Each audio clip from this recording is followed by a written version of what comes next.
the first installment of Outlast and its accompanying DLC, Whistleblower, unravel a story of madness, human experimentation, and the supernatural.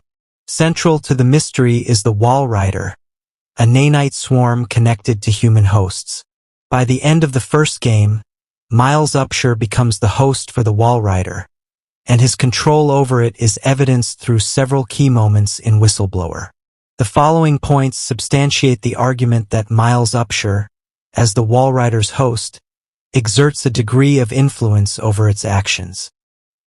The Walrider saves Wayland Park from Jeremy Blair.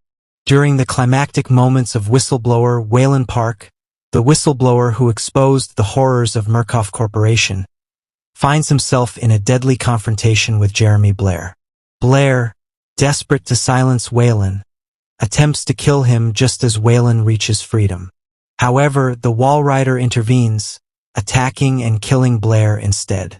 This act is significant because the Walrider has historically been depicted as indiscriminately violent, driven primarily by its host's rage and desire for revenge.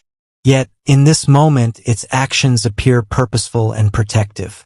Given that Miles and Wayland share a common enemy, the corrupt Murkoff Corporation, it's plausible that Miles, as the Walrider's host, directs the swarm to eliminate Blair, recognizing Wayland as an ally.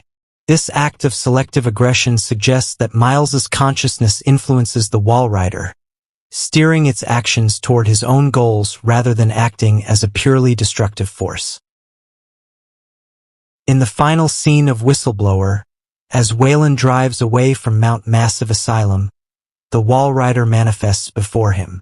Its appearance closely resembles that of Miles Upshur, strongly implying that Miles's essence remains intact within the swarm. This visual cue serves as a narrative confirmation that Miles is not entirely consumed by the Walrider but has instead merged with it, retaining his identity and perhaps even his humanity. This revelation solidifies the idea that Miles is more than just a passive host. His form being visible within the Walrider suggests that his consciousness is deeply entwined with the entity, giving him an unprecedented level of control. The choice to reveal Miles's visage to Wayland might even be a deliberate act, a silent acknowledgement of their shared suffering and survival against Murkoff. Perhaps the most telling moment of Miles's influence over the Walrider occurs as Wayland attempts to escape the asylum. The Walrider does not kill Wayland, despite having ample opportunity to do so. Instead, it aids him, pushing his car forward and allowing him to leave Mount Massive Asylum behind.